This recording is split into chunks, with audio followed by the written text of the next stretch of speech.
जय माता दी दोस्तों, स्वागत है आप सभी का एक बार फिर से। माँ भगवती की कृपा आप और आपके परिवार पर सदा सर्वदा बनी रहे। दोस्तों, अगर आप अपनी लाइफ में नया कुछ सीखना चाहते हैं तो चैनल को सब्सक्राइब जरूर करिएगा। दोस्तों, हिंदू धर्म में उपवास का विशेष महत्व है। आस्था और शास्त्रों के अनुसार व्यक्ति सप्ताह के दिन, तिथि या फिर त्योहार के अनुसार व्रत रखता है। कई लोग मन्नत के अनुसार भी व्रत रखते हैं। दिन भर बिना अन्न ग्रहण किए तो कोई बिना जल ग्रहण किए व्रत रखते हैं।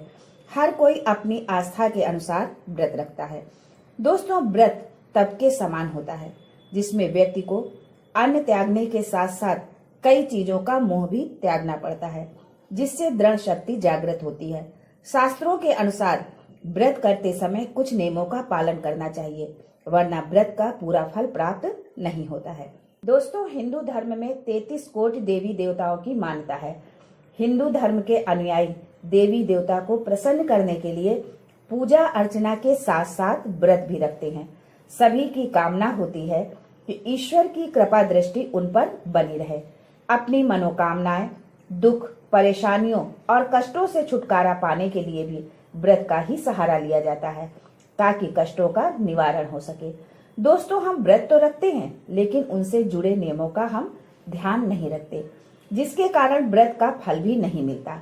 व्रत में नियम और संयम बेहद जरूरी है। दोस्तों, आज हम बृहस्पतिवार व्रत के 3 बहुत जरूरी नियम के बारे में बताने वाली हूँ, जिन्हें अगर हम ध्यान नहीं देते, उनका पालन हम नहीं करते, तो जो व्रत हम कर रहे हैं उसका पूर्ण फल प्राप्त नहीं होता है। लेकिन उससे पहले आपसे रिक्वेस्ट करती हूँ कि वीडियो को लाइक करिएगा, दोस्तों को शेयर कर दीजिएगा, और अगर आपने अभी तक चैनल को सब्सक्राइब नहीं किया है तो चैनल को सब्सक्राइब करके बेल आइकन जरूर दबाइएगा। दोस्तों, आपने देखा होगा कि कुछ लोग बहुत दिनों से बृहस्पतिवार का व्रत कर रहे हैं। कई सालों तक बृहस्पति का व्रत करते रहते हैं, लेकिन उनकी कामना पूर्ण नहीं होती है। ऐसे में कौन सी गलतियां होती हैं जो हमारी मनोकामना पूर्ण नहीं होती? कहाँ हमसे गलती हो रही होती है जिसकी वजह से उसका पूर्ण फल प्राप्त नहीं होता है?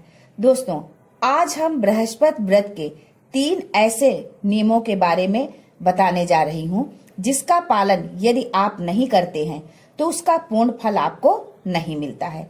दोस्तों, सबसे पहली बात, जब हम बृहस्पतिवार का व्रत करते हैं, पूर्ण रूप से भगवान विष्णु की पूजा जो करते हैं, पूर्ण श्रद्धा भाव से करें। भगवान विष्णु पर पूर्ण विश्वास रखें कि हमारी जो मनोकामना है वो अवश्य पूर्ण होगी। अब बात करते हैं कि कौन से नियम हैं जिनका हम बृहस्पतिवार व्रत में पालन करना चाहिए। सबसे पहला नियम, व्रत का संकल्प लेना। जब बृहस्पति देव की हम पूजा करते हैं, विष्णु भगवान की पूजा करते हैं, भगवान विष्णु कई वस्तुओं के कारक हैं, जैसे वैवाहिक सुख के कारक है, संतान के कारक हैं, ज्ञान के कारक हैं, शिक्षा के कारक हैं, धन के कारक है, हमारे भाग्य के कारक है। तो ऐसी बहुत सारी चीजों के कर्ता है भगवान बृहस्पति देव। दोस्तों, जब आप बृहस्पति देव का व्रत रखें तो आप किस कामना से ये व्रत रख रहे हैं, ये बहुत आवश्यक है। यदि आप संकल्प नहीं लेते, सिर्फ अपने मन में ही रखते हैं, संकल्प के समय नहीं बोलते हैं, तो वो आपकी कामना पूर्ण नहीं होगी। व्रत का फल तो अवश्य मिलेगा, पर वो किस रूप में मिलेगा, कहाँ मिलेगा और आपको क्या चाहिए, ये सोचकर व्रत की शुरुआत करें। जैसे आपकी धन प्राप्ति की कामना है या संतान प्राप्ति की कामना है, तो जब आप पहले दिन व्रत की शुरुआत करें तो संकल्प लें कि आप धन प्राप्ति के लिए या संतान प्राप्ति के लिए कोई भी एक कामना रखते हुए आपको व्रत करना चाहिए। आपको कितने व्रत रखने हैं ये भी संकल्प आपको लेना है, क्योंकि ऐसे नहीं कि हम कितने भी समय तक व्रत करते रहेंगे। जब आप किसी कामना विशेष से व्रत कर रहे हैं तो संख्या भी निर्धारित करें कि आप कितनी संख्या में ये व्रत कर रहे हैं। दोस्तों, वैसे तो हम कितने भी समय तक व्रत कर सकते हैं, कोई बंधन नहीं है कि 1 साल तक करना है या 2 साल तक करना है, 11 करना है या 21।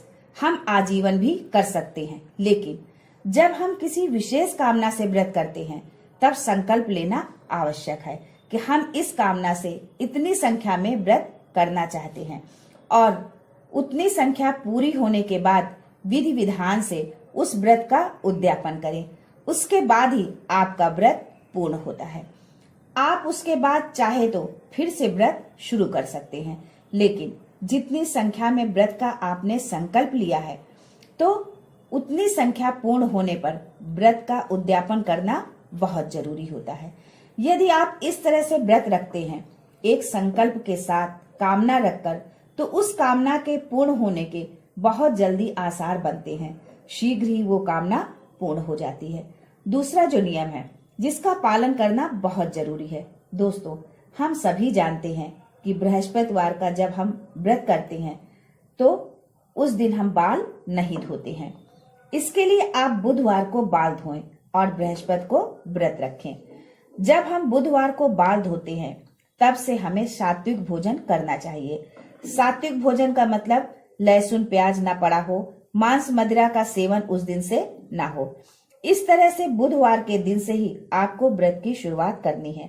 बुधवार से ही सात्विक भोजन ग्रहण करते हुए यदि आप शादीशुदा हैं तो आपको बुधवार से ही पूर्ण रूप से ब्रह्मचर्य का पालन करना है। उसके बाद बृहस्पतिवार को व्रत रखना है। बृहस्पतिवार की शाम को जब हम मीठा भोजन करते हैं, शुक्रवार के दिन ही हम नमक खाते हैं। बृहस्पतिवार के व्रत में हम नमक नहीं खाते हैं। कुछ भी पीला भोजन जो भी आप खाते हैं वो मीठा ही होता है। शुक्रवार के दिन जब हम भोजन करते हैं तो ध्यान रखना चाहिए कि शुक्रवार के दिन जो हम भोजन करें वो भी सात्विक ही होना चाहिए। मतलब उस भोजन में भी लहसुन प्याज डला हुआ नहीं होना चाहिए। सात्विक भोजन बुधवार को भी रखना है और शुक्रवार का भी। इस तरह से हमें बृहस्पतिवार का व्रत करना है। दूसरी चीज, शुक्रवार के दिन जब आप सुबह उठकर भोजन ग्रहण करते हैं तो उससे पहले आपको भगवान विष्णु की पूजा करनी है, क्योंकि व्रत आपका तभी पूर्ण होता है जब आप अगले दिन नमक का भोजन करते हैं। इसलिए आपको शुक्रवार के दिन प्रातः उठना है, स्नानादि से निवृत्त होकर भगवान विष्णु की पूजा करनी है, उनसे प्रार्थना करनी है कि जिस कामना से मैंने व्रत रखा है वो कामना मेरी पूर्ण हो जाए। उसके बाद उस दिन भी सात्विक भोजन लेना है। तीसरा जो नियम है वो बहुत जरूरी नियम है। दोस्तों, जब हम व्रत में पूजा करते हैं तो वो किसी भी समय कर लेते हैं, ऐसा आपको नहीं करना है। आपको बृहस्पतिवार का जो व्रत रखना है उसके लिए आपको प्रातः काल उठना है। पूजा का जो समय होना चाहिए वो सूर्योदय के 1 घंटे के भीतर का जो समय होता है उसी में आपको पूजा कर लेनी है। ऐसा क्यों? क्योंकि इस समय गुरु का होरा होता है। हर एक दिन का एक होरा होता है। जैसे मान लीजिए सोमवार का दिन है तो 1 घंटे तक सोमवार का होरा होता है। ऐसे समय में की गई पूजा बहुत शुभ फल देने वाली होती है। किसी भी दिन सूर्योदय के 1 घंटे के अंदर जो हम पूजा करते हैं उसका बहुत ही शुभ फल और पूर्ण फल हमें प्राप्त होता है। देर से की गई पूजा का हमें उतना फल नहीं मिलता है। हम जितनी देर करते जाते हैं पूजा में उतनी ही हमारी पूजा निष्फल होती जाती है। बृहस्पतिवार ही नहीं, कोई भी पूजा जो आप करते हैं वो उस दिन के होरा में होनी चाहिए, यानी कि सूर्योदय के 1 घंटे के भीतर आप अपनी पूजा पूरी कर लें। दोस्तों, यहाँ एक शब्द आया है होरा, तो होरा के विषय में कुछ संक्षिप्त जानकारी आपको दे दें कि होरा क्या है और इसका महत्व क्या है। होरा ज्योतिष शास्त्र का महत्वपूर्ण अंग माना जाता है। शुभ मुहूर्त के अभाव में कोई मंगल कार्य न रुके, इसके लिए ज्योतिष में होरा चक्र की व्यवस्था बनाई गई है। ऐसा कहा जाता है कि होरा काल में किया गया कार्य शुभ मुहूर्त में किए गए कार्य की भांति सिद्ध होता है। इसलिए होरा शास्त्र को कार्य सिद्ध का अचूक माध्यम माना गया है। सूर्योदय से अगले दिन सूर्योदय तक 24 होरा होती हैं और एक सूर्योदय से एक सूर्यास्त तक होरा की संख्या 12 होती है। प्रत्येक दिन के प्रारंभ में प्रथम होरा उस ग्रह की होती है जिसका वो वार होता है। दोस्तों, इसलिए आप अपनी पूजा सूर्योदय से 1 घंटे के अंदर पूरी कर लें। बृहस्पति देव की पूजा, केले की पूजा, सूर्य को जल देना, ये सभी आप 1 घंटे के अंदर कर लें। जैसे आपके यहाँ सूर्योदय 6 बजे होता है तो आप अपनी पूजा 7 बजे तक पूर्ण कर लें।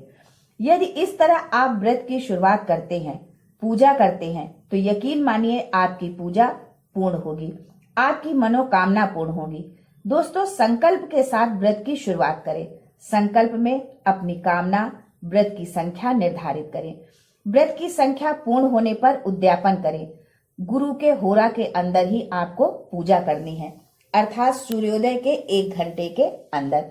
बुधवार और शुक्रवार को सात्विक भोजन लेना है, सात्विक रहना है, सात्विक विचारों के साथ रहना है। व्रत की कामना कोई भी हो, व्रत अवश्य पूर्ण होता है।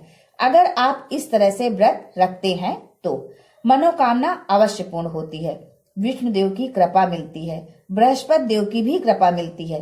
लेकिन अगर आप इन नियमों का पालन नहीं करते हैं तो व्रत आपका अधूरा रह जाता है, पूर्ण फल नहीं मिलता है। बहुत लंबे समय तक आप व्रत करते हैं लेकिन कामना पूर्ण नहीं हो पाती। दोस्तों, आप इन बातों का ध्यान रखें और इन बातों का ध्यान रखते हुए अगर आप व्रत करते हैं तो आपकी सभी मनोकामनाएं पूर्ण होती हैं, क्योंकि बृहस्पति देव सभी सुखों के कारक है।